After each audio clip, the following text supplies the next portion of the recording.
السلام علیکم اسٹوڈنٹس، ہمارا آج کا ٹاپک مفکر تعلیم علامہ زرنوجی کے بارے میں ہے۔ علامہ زرنوجی عرب کے عظیم فلسفی، دانشور اور ماہر تعلیم تھے۔ ان کے حالات زندگی اتنی تفصیل سے نہیں ملتے، لیکن ایک روایت کے مطابق آپ 1170 میں پیدا ہوئے اور 85 برس کی عمر پائی۔ علامہ زرنوجی نے تعلیم و تربیت کے فن پر 1213 میں تعلیم المتعلم اور طریق المتعلم لکھی۔ اس کتاب کو ہدایت نامہ متعلم کا نام دیا جا سکتا ہے۔ علامہ زرنوجی نے تعلیم المتعلم میں یہ بتانے کی کوشش کی ہے کہ طلبہ سخت محنت کے باوجود مطلوبہ نتائج حاصل کرنے میں کیوں ناکام رہتے ہیں، کیونکہ یہ بک جو تھی ان کی خاص طور پہ جو طالب علم کے لیے لکھی گئی تھی، ان کے لیے ایک ہدایت نامہ تھا، اس لیے انہوں نے اس میں طلبہ کے ناکام ہونے کی وجوہات بیان کی ہیں۔ ان وجوہات کی نشاندہی میں تعلیم اور اس کے محرکات اور اس کے مختلف طریقوں سے بحث کی گئی ہے، یعنی اس کتاب میں تعلیم کی نفسیاتی بنیادوں پر روشنی ڈالی گئی ہے۔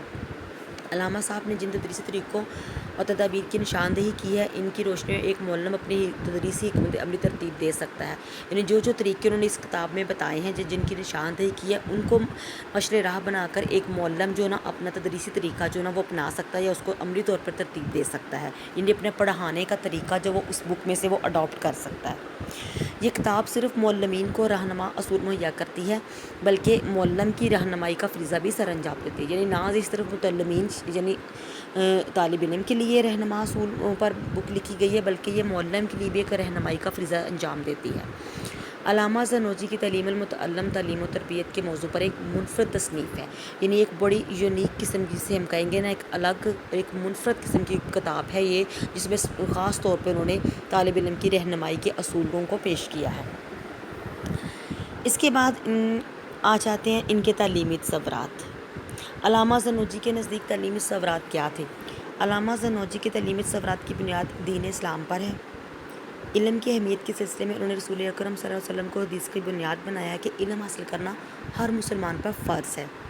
وہ فرماتے ہیں کہ ایک فرد تمام علوم حاصل نہیں کر سکتا، اس لیے تمام علوم کا حاصل کرنا فرض نہیں ہے، تاہم طالب علم جو علم حاصل کر رہا ہے اس کے تمام اصول و ضوابط کا حاصل کرنا ہم پہ فرض ہے، یعنی جو علم ہم حاصل کر رہے ہیں اس کے تمام قواعد، ضوابط، اصول ہمارے اوپر فرض قرار دیے جاتے ہیں، نہ کہ تمام علوم کا علم حاصل کرنا فرض ہے۔ آپ علم کی فضیلت اور وسعت کے سلسلے میں امام ابو حنیفہ کا ایک مشہور قول نقل کرتے ہیں کہ استاد ہر وقت اپنے علم میں اضافہ کرتا رہے اور امیر لوگ استاد کے امامے کی عزت کریں اور اپنی جیبوں میں وسعت پیدا کریں، یعنی استاد کے لیے اپنے علم میں اضافہ کرنا بہت ضروری ہے، کیونکہ ایک طالب علم کے لیے جو ہے استاد ایک جسے کہتے ہیں ایک نمونہ کی صورت میں ہوتا ہے، یعنی ایک رول ماڈل ہوتا ہے، لہٰذا استاد کے پاس اپنے سبجیکٹ پہ کمانڈ ہونے کے ساتھ ساتھ دوسرا اتنا نالج ہونا چاہیے کہ اگر شاگرد ان میں سے کوئی کویسچن یا کچھ ایسی چیز ان سے پوچھتے ہیں اپنے علم کے اضافے کے لیے، تو استاد کی ان کو مکمل رہنمائی مہیا کرے۔ اور امیر لوگ جو اپنے ان کے امامے کی جو ہے عزت کرے، امامے سے مراد پگڑی ہے، یعنی اس دور میں اساتذہ کے سر پہ ایک پگڑی ہوتی تھی جو اس بات کی علامت ہوتی کہ یہ پیشہ معلمی سے جو ہے منسلک ہے یہ انسان، اس لیے وہ کہتے ہیں ان کے امامے کی عزت کی، یعنی اساتذہ کی عزت کی جائے اور اپنی جیب میں وسعت پیدا کریں تاکہ وہ لوگ ان کو فنڈ مہیا کریں، کیونکہ اس دور میں امیر لوگوں کے فنڈ سے اساتذہ کی تنخواہیں اور طالب علم کے جو وظائف تھے وہ مقرر کیے جاتے تھے۔ اس کے بعد آ جاتے ہیں ان کے مقاصد تعلیم، یعنی علامہ زرنوجی کے نزدیک مقاصد تعلیم کیا تھے یا کون کون سے ایسی باتیں وہ اپنے مقاصد تعلیم میں شامل کرتے ہیں۔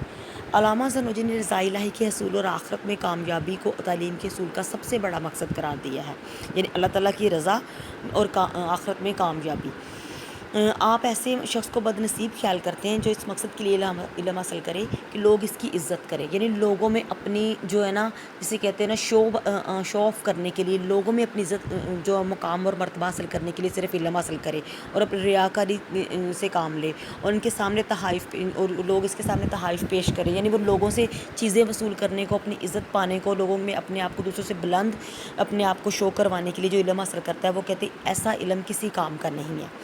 پھر نمبر سیکنڈ پہ آ جاتا ہے علامہ علم کے ذریعے عزت و مرتبہ اور رعب و دبدبہ صرف اس حد تک جائز قرار دیتے ہیں کہ انسان اس سے لوگوں میں اچھائی اور نیکی کی اشاعت کرے، یعنی وہ کہتے ہیں کہ صرف اس حد تک آپ لوگوں کے درمیان اپنا علم جو ہے نا اس کا روب اور دبدبہ رکھ سکتے ہیں کہ لوگ اس کی علم کی بیس پر آپ کو جو ہے نا نیکی اور اچھائی کی طرف آپ لوگوں کو لے کے جا سکیں. آپ اس صورت میں اپنا علم ان کے سامنے پیش کر سکتے ہیں یا اس کو شو آف کر سکتے ہیں. نمبر 3 پہ آ جاتا ہے کہ علامہ اساتذہ کو ان تمام چیزوں سے احتیاط برتنے کی تلقین کرتے ہیں جن سے علم اور اہل علم کی تحقیر ہوتی ہو. یعنی علم اور اہل یعنی جس سے علم حاصل کرنے والے کی عزت میں کبھی نہ آئے. وہ کہتے ہیں کہ استاد کو تکبر اور ذلت نفس دونوں سے دامن بچانا چاہیے. یعنی نہ تو اپنے علم پہ فخر کرے، تکبر اور غرور میں جائے، اور نہ ہی ذلت نفس کی طرف چلے جائیں کہ لوگ آپ کو برا بھلا کہنا شروع ہو جائیں اور آپ اپنے دفاع میں کچھ بھی نہ بولیں. یعنی اپنے علم کی بنیاد پر دلائل کے ساتھ لوگوں کے ساتھ بات کریں. عزت نفس دونوں سے تکبر دونوں سے دامن بچانا چاہیے. یہ تھے علامہ ان کے نزدیک مقاصد تعلیم. اب ہم دیکھیں گے کہ علامہ کے نزدیک جو ہے نصاب تعلیم کیا ہے، یعنی وہ کون سے مضامین کو اپنی نصاب تعلیم میں شامل کرتے ہیں. علامہ زنوجی نصاب میں قرآن، حدیث، فقہ، اصول فقہ اور طب جیسے مضامین شامل کرتے ہیں.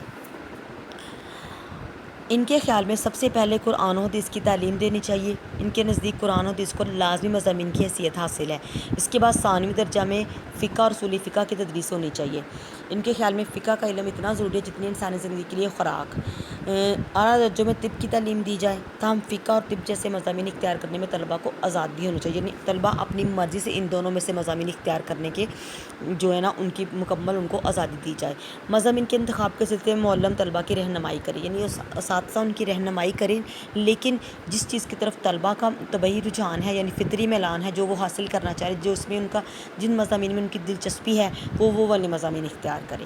اساتذہ صرف ان کی رہنمائی کریں. اس کے بعد آ جاتا ہے طریقہ تدریس. یعنی علامہ کے نزدیک ان مضامین کو پڑھانے کے لیے طریقہ تدریس کون کون سے استعمال کرنے چاہیے. آپ کے نزدیک تدریس میں دلچسپی پیدا کرنے کے لیے اساتذہ پر آپ نے زور دیا کہ وہ نفسیاتی طریقے استعمال کریں. نفسیاتی طریقوں سے مراد کہ طلبہ کی دلچسپی، ان کی عمر، ان کے طبعی رجحانات، فطری میلان، یہ ساری چیزوں کو مد نظر رکھ کر ان کو تعلیم دی جائے یا ان کو پڑھایا جائے. آپ فرماتے ہیں کہ معلم کے پڑھانے کا طریقہ تعلیمی عمل کو تحریک دینے کا باعث بنتا ہے. یعنی اس کو آگے بڑھانے کا سبب بنتا ہے کہ تعلیمی عمل آگے بڑھے.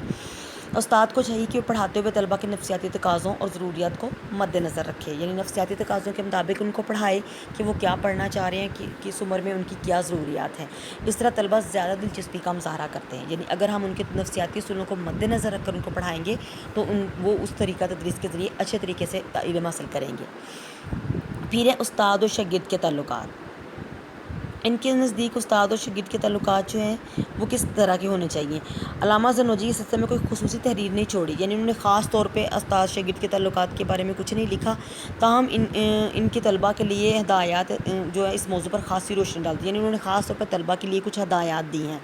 علامہ زنوجی نے تعلیم المطلع میں خصوصی طور پر طلبہ کے لیے لکھی تھی، اس لیے انہوں نے بڑی تفصیل سے طلبہ کے لیے ہدایات اور رہنما اصول تحریر کیے ہیں، جن میں سب سے پہلے استاد کا انتخاب ہے. یعنی علامہ زنوجی کے استاد کے انتخاب کے لیے طالب علم کو تاکید کرتے ہیں کہ اس سلسلے میں بڑی احتیاط سے کام لے. والدین، بزرگوں اور اہل علم سے پوری سنجیدگی سے مشورہ کر کے استاد کا انتخاب کرے. چونکہ اس دور میں استاد کا انتخاب کیا جاتا تھا اور اس سے ہی تعلیم حاصل کی جاتی تھی. یعنی باقاعدہ تعلیمی ادارے موجود نہیں تھے اس وقت. جب انتخاب کرے تو مضمون کی تکمیل تک استاد نہ بدلے. یعنی جو مضمون آپ جس استاد سے پڑھنا چاہ رہے ہیں وہ جب تک آپ اس مضمون کو مکمل اس کا علم حاصل نہ کر لیں، اس کو نہ ختم کر لیں، اس وقت تک اپنا استاد نہ بدلیں. اس سے طالب علم کا وقت ضائع ہونے سے بچ جائے گا اور استاد کی بھی شہرت برقرار رہے گی.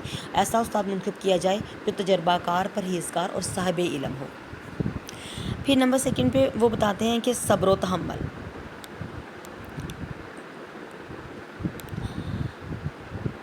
صبر و تحمل سے مراد تعلیم کا سلسلہ آہستہ آہستہ صبر و تحمل کے ساتھ جاری رکھا جائے. یعنی ایک دم سے کوئی بھی علم حاصل نہیں کیا جا سکتا. اس کے لیے علامہ نے ایک مثال دی ہے کہ لکڑی کی چھڑی کو صرف ہلکی ہلکی آنچ پر ہی سیدھا کیا جا سکتا ہے، کیونکہ اگر آپ اس کو ایک دم سے اگر کریں گے تو وہ ٹوٹ جائے گی. اسی طرح تعلیم کے اصول میں تعطل نہ آنے دیا، یعنی اس میں وہ بالکل رکاوٹ نہ آنے دی جائے اور غربت کو بھی آڑے نہ آنے دیا جائے، خواہ اس کے لیے محنت مزدوری کیوں نہ کرنی پڑے. یعنی محنت مزدوری کر کے اب اپنے علم کے جو اخراجات ہیں اس کو پورا کریں، لیکن صبر و تحمل کے ساتھ اپنے علم کو حاصل کریں. اس کے بعد علامہ نے شریک درس ساتھی کا انتخاب اس کے بارے میں بتایا ہے. یعنی اپنے ہمدرد ساتھیوں میں سے ایسے دوست اور ایسے طالب علم کو بنائے جو محنتی، صالح، پرہیزگار، سلیم و تباہ ہو، یعنی ہر طریقے سے اچھا انسان ہو، غلط کار، فسادی، فتنہ پرداز اور بیہودہ طالب علم کو ساتھی نہیں، یعنی ایسا طالب علم جو غلط حرکات میں ملوث ہے اس کو اپنا ہمدرد نہ بنایا جائے، یعنی اپنے ساتھ جو ہیں طالب علم ایسے منتخب کیے جائیں جس استاد سے آپ نے علم حاصل کرنا ہے جو بالکل محنتی، پرہیزگار اور صالح ہوں۔ پھر تعلیم کا موضوع اور وہ بتاتے ہیں۔ علامہ زرنوجی نے اس حدیث یعنی علم حاصل کرو مہد سے لحد تک کا حوالہ دیا ہے، لیکن وہ نو بلوغت کے دور کو تعلیم حاصل کرنے کے لیے موزوں ترین خیال کرتے ہیں۔ وہ کہتے ہیں ویسے تو ساری زندگی انسان علم حاصل کرتا ہے، یعنی بچپن سے، پیدائش سے لے کے اپنی موت تک، اپنی قبر تک، لیکن جو سب سے بہتر انسان کا تعلیم حاصل کرنے کا دور وہ نو بلوغت کا، جس کو ہم جوانی کا دور کہتے ہیں۔ پھر اس کے بعد مطالعے کا مناسب وقت کے بارے میں بتاتے ہیں۔ علامہ نے کے اوقات کو تعلیم حاصل کرنے کے لیے موضوع قرار دیتے ہیں۔ وہ کہتے ہیں کہ رات کے وقت جب آپ مطالعہ کرتے ہیں تو وہ سب سے آپ کا بہتر جو ہے نا مطالعے کا ٹائم ہے۔ اس وقت میں انسان جو علم حاصل کرتا ہے وہ ساری زندگی اس کے ذہن سے نہیں فراموش ہوتا۔ وہ فرماتے ہیں کہ جس طرح اونٹ رات کو بہتر سفر طے کرتا ہے، اسی طرح انسانی ذہن بھی رات کے اوقات میں بہتر تعلیم حاصل کرتا ہے، یعنی اس وقت انسان ذہن پرسکون ہو کے اپنا مکمل توجہ اپنے علم کی طرف مرکوز کر سکتا ہے۔ رات میں بھی مغرب کے بعد اور سحری کا وقت موزوں ترین ہے، یعنی رات میں بھی آپ نے مغرب کے بعد اور سحری کا وقت جو ہے اس میں آپ نے اپنے مطالعے کا اپنا وقت جو ہے نا اس کو طے کرنا ہے یا وہ منتخب کرنا ہے۔ پھر مطالعے کا طریقہ، علامہ زرنوجی حفظ کی بجائے فہم پر زیادہ زور دیتے ہیں، یعنی رٹنے کی بجائے سمجھ کر پڑھنے میں فہم۔ ان کے خیال میں سمجھ کر 2 حروف سیکھنا 2 بڑی کتابوں کے رٹنے سے بہتر ہے۔ تاہم سوچ سمجھ کر حفظ کی ضرورت سے انکار نہیں کرتے۔ وہ کہتے ہیں اگر حفظ کرنا ہے تو سوچ سمجھ کے اس کو سمجھ کے اس کے متعلق مکمل معلومات لے کے پھر اس کو حفظ کیا جائے، اور اس کے لیے تکرار کے طریقے کو مفید طور پر استعمال کرنے کی اجازت دیتے ہیں۔ تکرار کا طریقہ وہ کہ یعنی بار بار مشق کرنا، ایکسرسائز کرنا، ایک چیز کو بار بار اس کو یاد کرنا۔ ان کے خیال میں طالب علم کل کے سبق کو 5 مرتبہ دہرائے، اس سے ایک روز قبل کے سبق کو 4 بار، اور اس سے مزید ایک روز قبل والے سبق کو 1 مرتبہ دہرائے، یعنی اس طریقے سے طالب علم کا جو مطالعہ اگر کرے گا یا اس کو یاد کرے گا تو یہ اس کو کبھی بھی نہیں بھول پائے گا۔